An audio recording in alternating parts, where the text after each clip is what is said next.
Bu Dokter yang lebih berharga di sini. Saya hanya pengantar aja sebenarnya. Nanti ada juga sesi tanya jawab. Nanti itu baru nanti menarik ya di sesi tanya jawab. Bu Dokter, selamat malam Bu Dokter.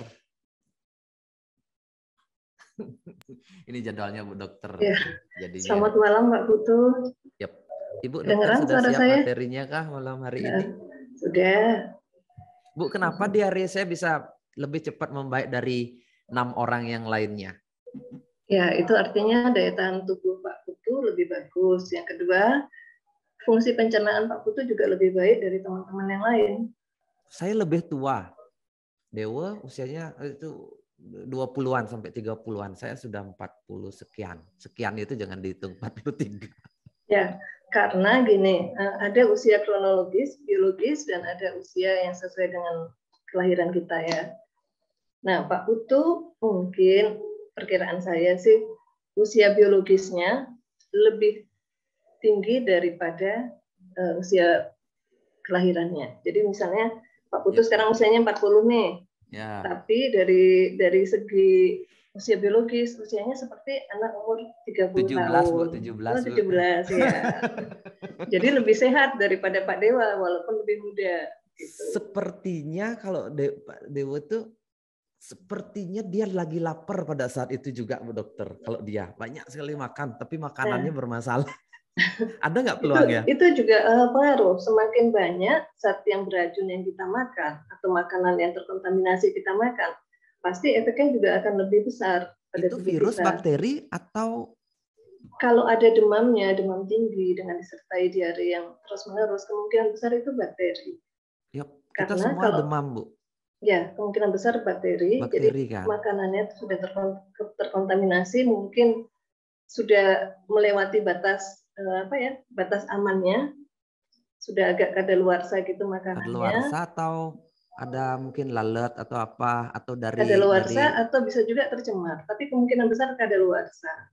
Karena kalau tercemar, misalnya ada lalat, biasanya kan hanya sebagian. Sebagian ya, ini semua ya, kena ya. Kalau semuanya terkena, kemungkinan makanannya kemungkinan kadaluarsa atau terkontaminasi zat yang jumlahnya besar.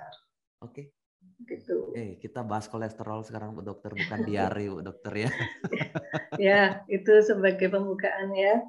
Oke, saya ucapkan selamat malam untuk teman-teman sahabat Faras dari seluruh Indonesia.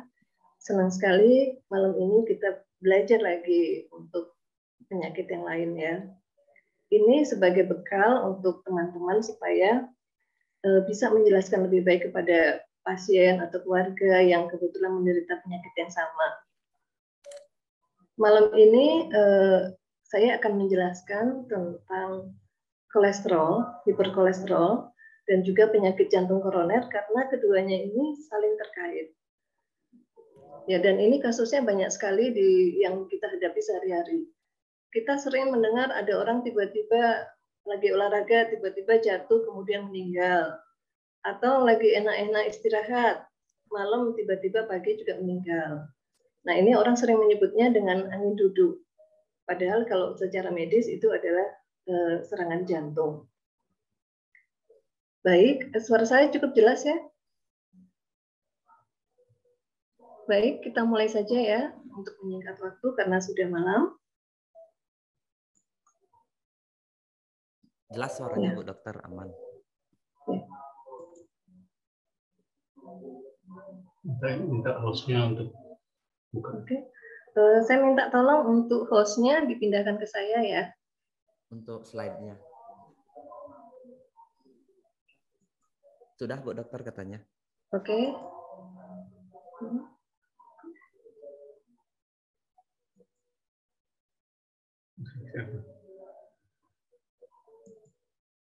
Kok masih belum bisa ya? Masih disable. Masih apa? Oke. Ini sudah bisa. Oh, sudah.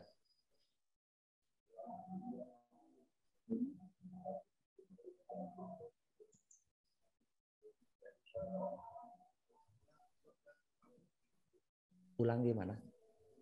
Coba ulang katanya Bu Dokter. Coba share screen lagi coba. Coba ini.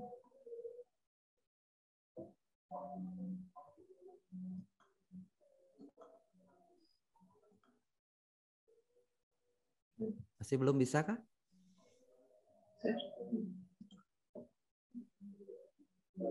Nah, ini bisa.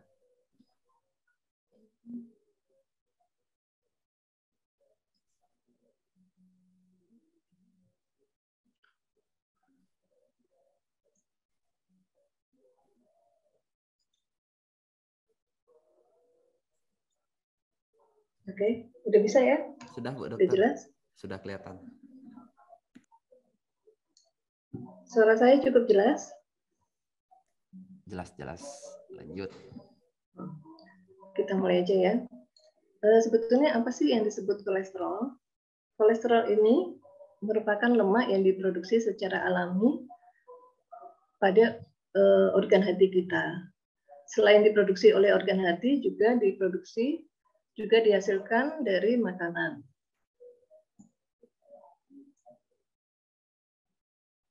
Sebentar.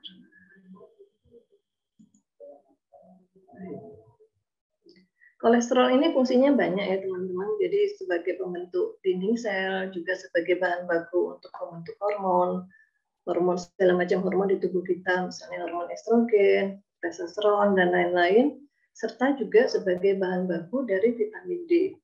Jadi kita tetap membutuhkan kolesterol ya. Jadi bukan berarti kita tidak memakan kolesterol sama sekali, tetapi kita tetap memakan makanan yang mengandung kolesterol, tetapi jumlahnya kita batasi sesuai kebutuhan, jangan sampai berlebihan. Baik, kolesterol ini di dalam darah diikat oleh protein, jadi tidak berdiri sendiri, membentuk suatu lipoprotein. Lipo itu artinya lemak, protein itu ya protein, jadi gabungan keduanya kita sebut dengan lipoprotein. Ada dua macam lipoprotein atau dua macam kolesterol, yaitu yang pertama adalah HDL, high density lipoprotein, ini yang biasa kita sebut dengan kolesterol baik. Kenapa disebut baik? Karena fungsinya mengurangi pengendapan lemak di dalam pembuluh darah. Kemudian ada juga yang disebut dengan LDL atau low density lipoprotein yang dikenal dengan sebutan kolesterol jahat. Karena ini fungsinya berlawanan dengan HDL. Kalau yang ini fungsinya adalah menyebabkan penimbunan lemak di dalam pembuluh darah. Jadi yang baik adalah kalau kadar HDL kita lebih tinggi, kolesterol baik kita tinggi, sedangkan kolesterol jahat kita jumlahnya lebih rendah. Ada satu lagi yang harus kita perhatikan, yaitu lemak. Tetapi ini sebetulnya tidak termasuk kolesterol.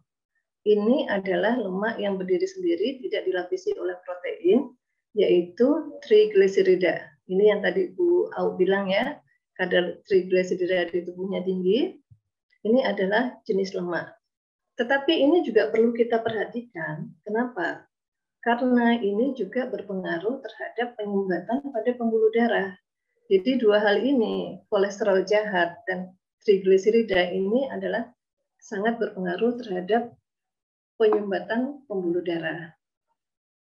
Nilai normal pada kolesterol yang baik adalah yang berwarna hijau ini. Sama seperti lampu merah ya, lampu lalu lintas, ada hijau, kuning, dan merah. Hijau itu kita boleh jalan, ini artinya tandanya baik. Kalau kolesterolnya total jumlahnya kurang dari 200, tetapi kita harus hati-hati kalau jumlahnya sudah mulai lebih dari 200. Bahkan kalau lebih dari 240. Sedangkan kalau LDL, ini batas yang baik adalah kalau di bawah 130. Dan pada penderita diabetes jumlahnya sebaiknya di bawah 100. Kenapa? Karena ada gula darah. Jadi ini juga harus kita perhitungkan. Lalu kolesterol yang baik, HDL, ini sebaiknya jumlahnya lebih dari 60. Semakin tinggi semakin baik. Sedangkan trigliserida sebaiknya jumlahnya kurang dari 150. Sampai sini teman-teman mengerti ya. Jadi yang hijau adalah batas yang baik. Yang kuning ini kita sudah harus mulai hati-hati. Sedangkan yang kanan ini adalah sudah kita harus mulai waspada. Penyebabnya apa, Bu Dokter? LDL kita tinggi atau HDL-nya? Nanti ada. Penyebab HDL yang HDL yang tinggi kalau kita makan dari lemak tidak jenuh, misalnya kacang-kacangan, itu bisa Oke. membuat HDL kita itu jadi bertambah, kolesterol baik kita bertambah. Tetapi kalau kita makan lemak jenuh, contohnya adalah lemak yang berasal dari daging, Yup. kemudian goreng-gorengan, atau lemak trans, itu akan menyebabkan kolesterol jahat kita yang bertambah. Demikian pula dengan trigliserida kita.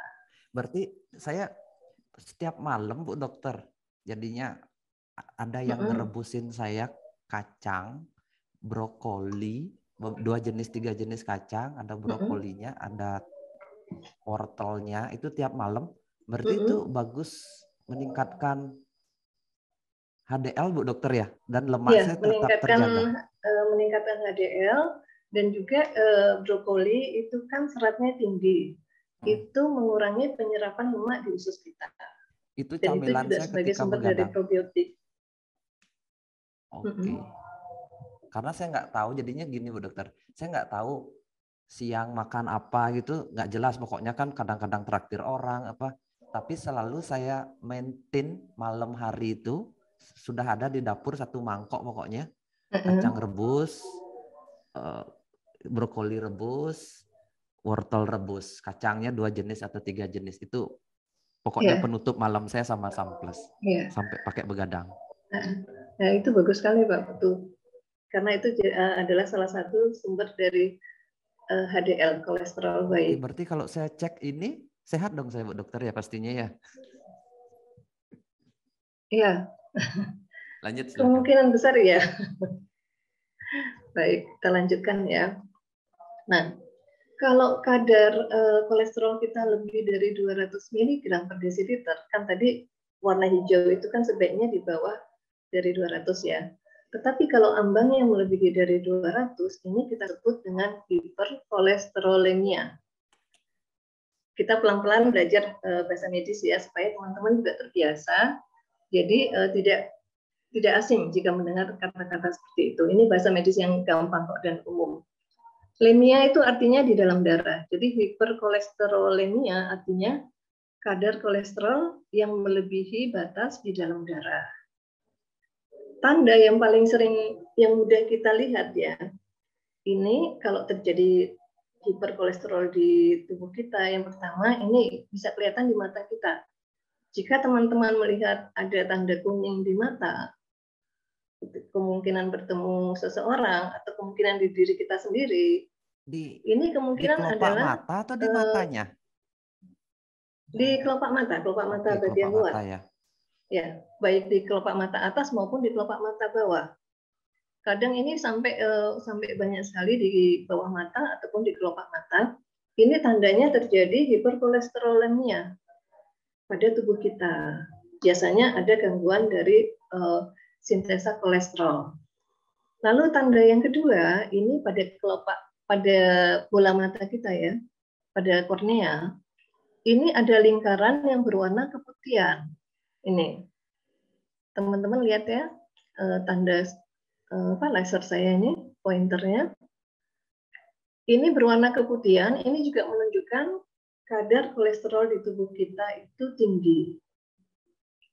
Dulu, waktu saya belum tahu, saya belum menjadi mahasiswa kedokteran, saya dulu bangga pada mata saya, karena apa? Warnanya agak kebiruan, dan ada lingkar putihnya. Saya pikir, wah kayak pakai kontak lens ini. Ternyata sesudah tahu, wah itu ternyata tanda hiperkolesterol. Dan saya periksa, ternyata benar, kolesterol saya tinggi, walaupun saya kurus. Kok bisa, Bu? Bisa, ternyata saya itu suka makan goreng-gorengan hampir setiap hari. Suka makan bakso. Sayur kurang. Akibatnya apa? Kadar kolesterol darah di tubuh saya itu tinggi tanpa saya sadari. Nah, karena saya sudah tahu ilmunya, sekarang bukannya bangga kalau ada lingkaran putih di mata, itu artinya kita harus waspada karena kadar kolesterol di darah kita itu tinggi. Jadi teman-teman sekarang bisa melihat ya, kalau ketemu orang lihat matanya. Orang kolesterol nggak mesti gemuk Bu Dokter ya? Ya, dulu sebelum saya mengerti, sebelum saya kuliah gitu ya, saya kira orang yang hiperkolesterol itu pasti gemuk. Ya karena kan makanannya lemak semua itu kan. Ternyata tidak ada hubungannya. Yang berpengaruh adalah pola makan kita. Itu kalau gemuk tetapi pola makannya baik, ya tidak terjadi hiperkolesterol. Oke. Ya. Dan kalau hiperkolesterol ini berlangsung lama, dapat terjadi aterosklerosis. Apa itu aterosklerosis? Aterosklerosis adalah penyempitan dan pengerasan pada pembuluh darah akibat penumpukan kolesterol, lemak, ataupun endapan yang lain. Contohnya kalau pada penderita diabetes, bisa dari endapan gula, ataupun endapan kalsium, ataupun yang lain-lainnya. Nah, menurut penelitian dari Profesor Yuki Niwa dari Jepang, beliau itu menyelidiki lebih dari 20 tahun, bahwa ternyata salah satu yang menyebabkan terjadinya penyempitan dan kerusakan pada dinding pembuluh darah adalah lemak, kumpulan lemak yang berubah menjadi lemak peroksidase. Ini menyebabkan pembuluh darah menjadi apa? Menjadi kaku dan keras serta menyempit. Ini. Jadi kenapa kita perlu mengurangi radikal bebas? Juga minum antioksidan adalah ini sebagai menangkal untuk mencegah aterosklerosis. Nah, kalau kita lihat dari gambar ini ya, mula-mula pembuluh darah kita ini bulat bentuknya. Lumennya besar, lubangnya besar. Tetapi karena ada penumpukan lemak yang terus-menerus dan berlangsung lama, serta ada endapan yang lain disertai dengan adanya radikal bebas, maka pembuluh darah ini menjadi menebal, dindingnya rusak, dan kemudian akhirnya buntu. Nah, kalau kita lihat dari penampangnya, melintangnya, ini gambarannya seperti ini. Ini ya. Yang tadinya aliran darahnya melancar, kemudian karena ada penyempitan, maka aliran darah tidak lancar. Darah tidak bisa mengalir dengan bebas. Akibatnya apa? Jika berlangsung lama, maka akan terjadi kerusakan pada pembuluh darah kita, yaitu pembuluh darah besar maupun pembuluh darah kecil. Kalau pada pembuluh darah besar bisa terjadi hipertensi, kemudian penyakit jantung koroner, jika terjadi penyempitan dan penyumbatan pada arteri koronaria yang menyuplai oksigen dan makanan pada jantung. Kemudian bisa juga terjadi stroke. Stroke ini jika terjadi penyumbatan pada pembuluh darah di otak. Jadi teman-teman ya, ada dua macam stroke. Nanti mungkin bulan depan kita belajar tentang stroke. Stroke ini ada dua macam, yang satu adalah stroke yang penyumbatan, kemudian satunya lagi stroke perdarahan. Nah, ini yang saya maksud adalah stroke yang penyumbatan. Penyumbatan oleh karena lemak, tumpukan lemak, kolesterol, maka pembuluh darah menyempit, akhirnya otak tidak mendapat suplai dan oksigen yang cukup.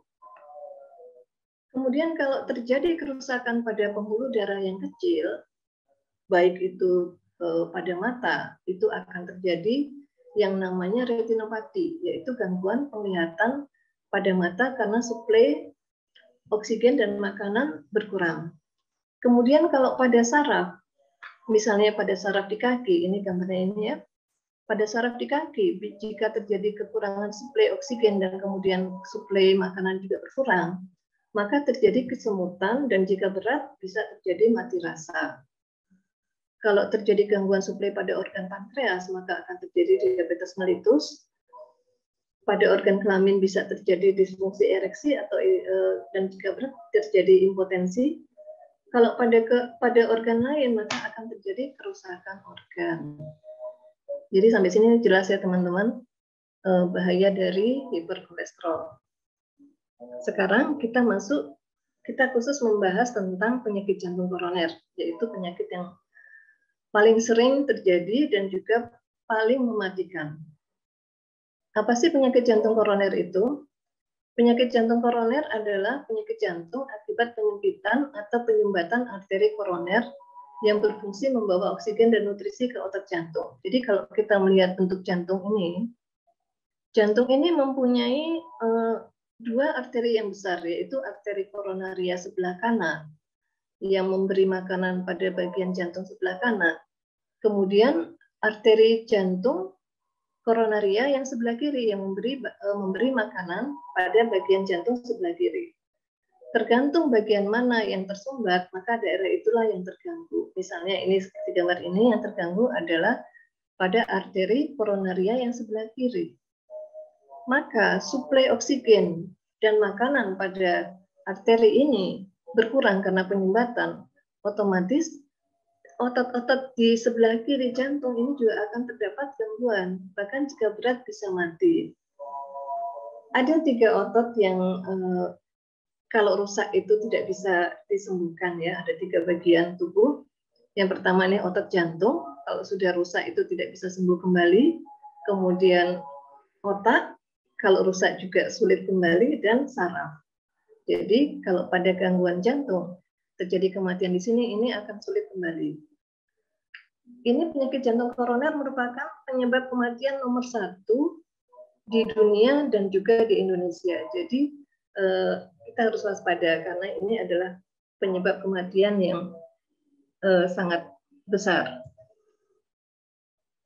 Bagaimana gejalanya? Sering orang ini mengeluh, membiarkan gejala jantung awal karena dianggap cuma masuk angin atau gejala sakit mah. Kenapa? Karena ini juga gejalanya mirip dengan orang sakit mah. Kenapa mirip? Karena persarafannya sama-sama dipersarafi oleh nervus ke-10, oleh saraf ke-10. Jadi gejalanya itu mirip. Saya sebutkan dulu ya gejala penyakit jantung koroner supaya teman-teman juga bisa waspada, kemudian bisa juga memberi nasihat pada pasien yang lain jika mempunyai gejala-gejala seperti ini. Yang pertama, jantung berdebar-debar atau bahasa medisnya palpitasi, dada seperti diremas-remas, mual dan muntah, sesak nafas yang disertai keringat dingin, kemudian rasa lemas, bahkan bisa pingsan.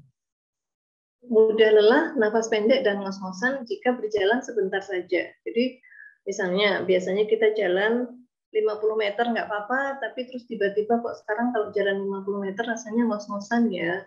Atau kita naik tangga, biasanya 1 lantai, nggak apa-apa. Tapi ternyata ini baru setengah lantai aja, kita sudah ngos-ngosan. Nah, kita juga harus memperhatikan jangan-jangan ini adalah salah satu gejala penyakit jantung koroner. Kemudian nyeri dada di sebelah kiri, rasanya seperti ditimpa benda berat dan menjalar ke area tubuh tertentu. Nanti saya tunjukkan gambarnya area tubuhnya mana saja, serta pusing atau sakit kepala.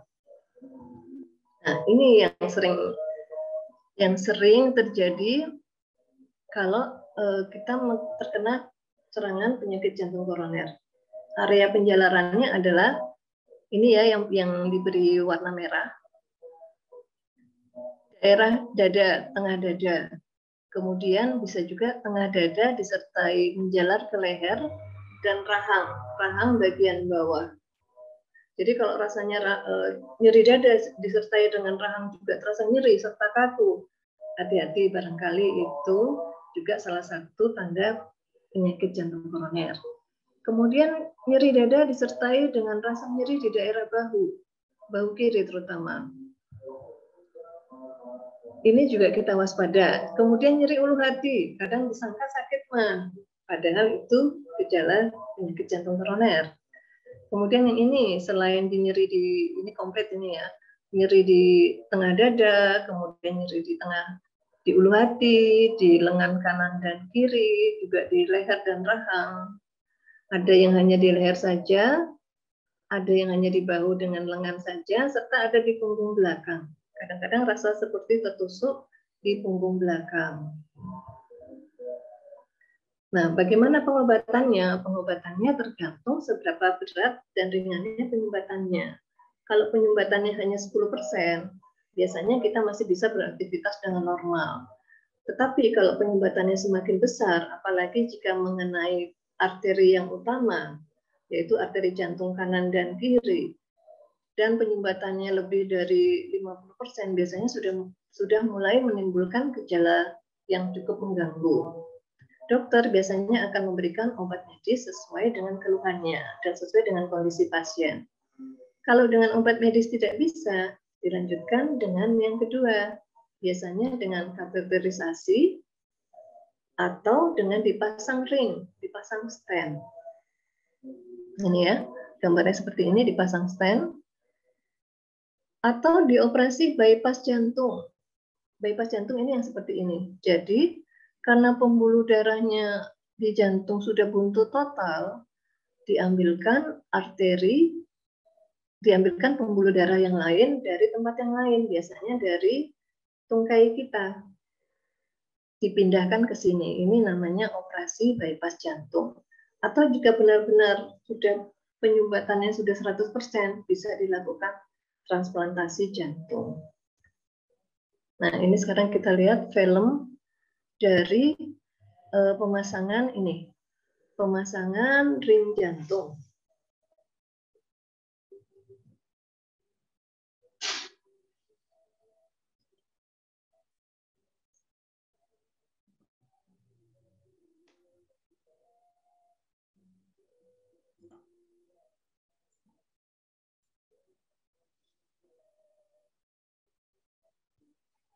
Nah, jika ada penyumbatan di pembuluh darah jantung, ini menyebabkan aliran darah tidak lancar. Akibatnya apa? Darah yang mengalir di situ juga kurang lancar. Akhirnya untuk sebagai jalan membuka sumbatan tersebut, dimasukkan alat yang namanya endoskopi, mulai dari tempat tertentu, biasanya di pat paha kita atau di tangan. Alat ini dimasukkan, jadi alat ini berupa kawat ya, dimasukkan untuk mencari lokasi mana yang sempit. Sesudah itu dipasang, ini seperti ini ya, bentuknya seperti jala. Ini namanya stent. Fungsinya adalah membuka lagi pembuluh darah yang tadi menyempit, ditahan sehingga apa? Aliran darah kita kembali menjadi lancar.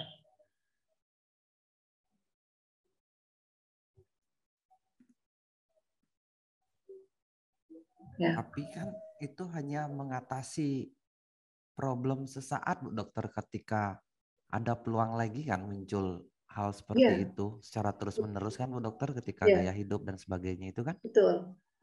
Itu hanya seperti jalan pintas saja ya. Jadi untuk jalan pintas pengobatan saja sementara, kan untuk menahan supaya tidak sampai terjadi buntu total ya. Tidak meninggal. Tetapi kalau kita tidak menjaga gaya hidup kita, itu bisa tersumbat lagi karena terjadi penumpukan lemak lagi di daerah yang dipasang ring ataupun di daerah yang lain. Jadi bukan berarti kalau dipasang ring itu artinya bebas dari penyakit jantung koroner. Tidak, itu hanya pertolongan sementara saja. Yang paling penting adalah kita merubah gaya hidup kita. Apa saja? Nah, ini adalah justru yang paling penting. Pertama, kita harus merubah pola makan kita. Yang tadinya goreng-gorengan, dirubah menjadi dikukus atau direbus. Kebetulan juga minyak goreng lagi mahal ya. Lagi langka. Orang demo kok minyak goreng langka. Bisa dirubah, bisa dibuat alasan ini buat bapak-bapak. Sekarang minyak goreng langka dan kita harus lebih sehat. Jadi dikukus atau direbus saja atau dimakan mentah. Itu malah lebih bagus. Kita bisa memilih makanan yang tinggi serat. Kenapa? Karena makanan yang tinggi serat itu bisa menyerap lemak di usus kita, sehingga lemak yang masuk ke tubuh kita tidak terlalu banyak. Makanan yang kaya nutrisi, yang kaya antioksidan, serta rendah karbohidrat. Kenapa harus rendah karbohidrat? Karena karbohidrat ini jika kita makan terlalu berlebihan, ini juga akan dirubah menjadi lemak, menjadi trigliserida. Makanya orang-orang sering bilang, saya nggak makan lemak kok dok, saya nggak makan goreng-gorengan. Ya, tapi ibu makan nasi enggak? Iya, saya makan nasi. Nasinya banyak enggak? Banyak, 2 piring. Nah, itu sama aja. Itu nanti akan dirubah menjadi trigliserida. Yang artinya itu juga lemak. Dan akan ditumpuk di mana? Di seluruh tubuh, terutama di bagian perut. Nah, makanya kenapa kemarin yang awal, itu saya suruh mengukur lingkar perut. Kalau pada laki-laki tidak boleh lebih dari 90, kalau pada perempuan kurang dari 80. Itu ada untuk mencegah penumpukan trigliserida di tubuh kita. Dan juga kurangi lemak jenuh seperti lemak yang terdapat pada daging-daging, dan kurangi juga lemak trans. Contohnya adalah mentega.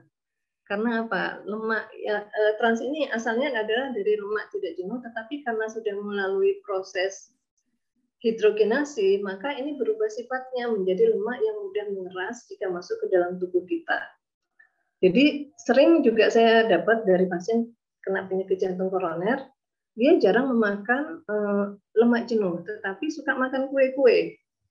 Nah, kue-kue kan terbuat dari apa? Dari mentega ya. Salah satu komponennya adalah mentega. Nah, itu ada juga sumber lemak trans yang ini kalau di tubuh kita bisa menyebabkan pembuluh darah kita menjadi kaku. Kemudian pola pikir, positive thinking, komunikasi yang positif, komunitas yang positif, kemudian baca buku motivasi, ibadah, meditasi, ataupun tertawa minimal 15 menit sehari. Ini bisa meningkatkan hormon endorfin di tubuh kita, di mana ini adalah fungsinya untuk menyehatkan tubuh kita.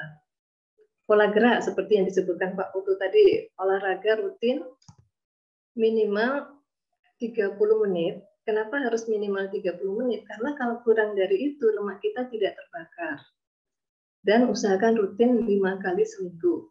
Atau seperti kata Pak Putu tadi, 10.000 langkah setiap hari. Itu sudah cukup. Saya rasa itu sudah lebih dari 30 menit dan cukup untuk membakar kalori. Pola tidur yang cukup dan berkualitas. Kenapa? Karena pola tidur itu kalau berkualitas itu akan menyehatkan tubuh kita. Tetapi kalau kurang berkualitas itu akan menyebabkan tubuh kita mudah sakit dan juga ini resiko untuk terjadinya penyakit. Salah satunya penyakit jantung koroner itu lebih besar. Serta hindari penyebab radikal bebas. Seperti yang saya sebutkan tadi, salah satu penyebab terjadinya aterosklerosis adalah banyaknya radikal bebas yang ada di tubuh kita. Contohnya adalah merokok, kemudian minum alkohol. Merokok ini bisa menyebabkan pengerasan pembuluh darah ya. Alkohol ini bisa menyebabkan gangguan liver, juga bisa menyebabkan kerusakan dari pembuluh darah. Stres yang berlebihan. Stres yang berlebihan ini akan meningkatkan hormon kortisol di tubuh kita, di mana hormon ini akan menyebabkan kadar lemak kita meningkat, gula darah kita meningkat, kemudian pembuluh darah juga akan mengecil, menyempit, denyut jantung akan berdebar lebih kencang. Nah, ini juga risiko terjadi penyakit jantung koroner itu lebih besar. Serta paparan radiasi elektromagnetik, contohnya adalah penggunaan HP yang tanpa kita sadari itu juga adalah sumber radikal bebas. Serta banyak lagi penyebab yang lain, contohnya seperti makanan yang banyak pengawet, kemudian pewarna buatan, perasa buatan itu adalah juga sumber radikal bebas. Lalu yang harus kita lakukan adalah cek kesehatan secara berkala, yaitu kita mengecek kadar kolesterol darah kita, kemudian cek fungsi jantung secara rutin, juga cek fungsi organ yang terkait. Contohnya adalah kalau misalnya kita ada gangguan di mata, kita boleh cek organ mata kita. Demikian pula dengan organ yang lain. Serta minum samples dan balut paras klasik natural oil secara rutin dan teratur. Ini saya sarankan teman-teman memiliki ini ya. Alat ini murah, tetapi sangat bermanfaat. Kita bisa mengecek kadar gula darah kita, kemudian kadar asam urat, dan kadar kolesterol kita. Nah, ini adalah kombinasi yang sangat harmonis untuk membantu penyembuhan hiperkolesterolemia serta penyakit jantung koroner dari dalam maupun dari luar tubuh, yaitu samples sebagai super antioksidan dan paras klasik natural oil.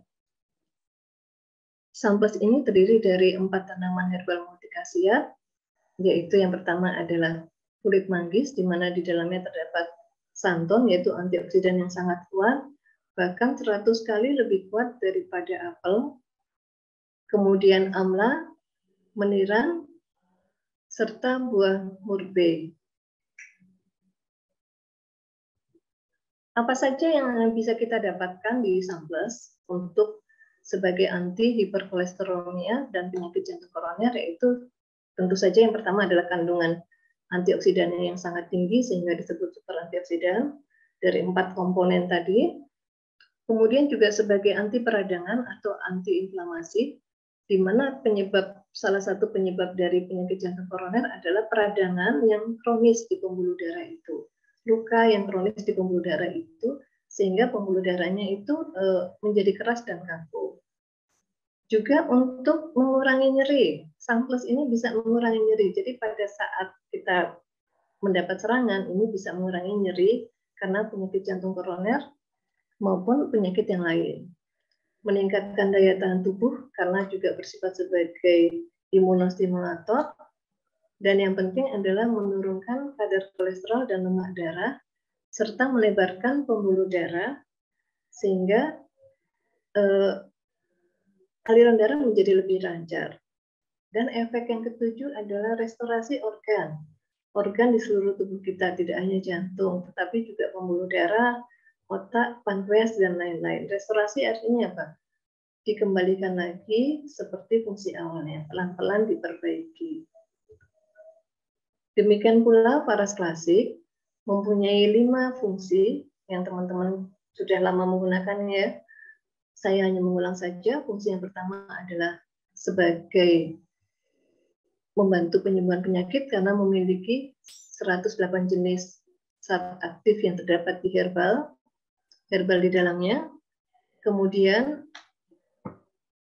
sebagai masuk ke dalam tubuh dengan sistem transdermal dan molekulnya berukuran nano sehingga mudah diserap tubuh. Serta keluarnya hormon yang membantu untuk mempercepat kesembuhan dan degradasi sel, serta membantu mengembalikan keseimbangan metabolisme dan energi tubuh, terutama pada penderita penyakit jantung koroner. Cara minumnya adalah 3 kali sehari, 2 tablet, boleh 1 atau 2 tablet, sesudah makan dan harus rutin setiap hari ya. Karena ini penyakit ini berlangsung lama. Kalau teman-teman hanya minum sesekali, nanti efeknya kurang. Minimal 3 bulan. Dan diharapkan rutin setiap hari. Dan 1 bulan kita boleh istirahat untuk mengevaluasinya. Cara pakainya saya tidak mengulang lagi. Teman-teman juga sudah bisa. Yang paling penting adalah dibalur rutin setiap hari. Sesudah itu minum 1 gelas atau 2 gelas sesudah dibalur dan lakukan terapi selama 3 bulan. Minimal 3 bulan. Kalau kita hitung kebutuhan terapi Samples itu 3 kali 1 atau 2 tablet, berarti dalam 1 bulan kita membutuhkan sekitar 3 sampai 6 botol Samples dan kebutuhan minyak farasnya sekitar 3 botol. Kalau butuh untuk 3 bulan, teman-teman tinggal mengalihkan saja kebutuhannya masing-masing. Baik, kita seringkali berinvestasi untuk melindungi diri kita maupun keluarga kita serta orang-orang yang kita cintai untuk masa depan kita berupa investasi rumah, tanah, logam mulia, ataupun yang lainnya. Tetapi kita lupa bahwa investasi yang paling penting adalah investasi di bidang kesehatan. Dan Samples dan Faras Klasik Natural Oil adalah investasi terbaik untuk menjaga kesehatan kita, karena tanpa kesehatan segalanya menjadi tidak berarti apa-apa. Baik, saya rasa ini mudah-mudahan bisa memberi gambaran pada teman-teman tentang penyakit jantung koroner dan hiperkolesterol.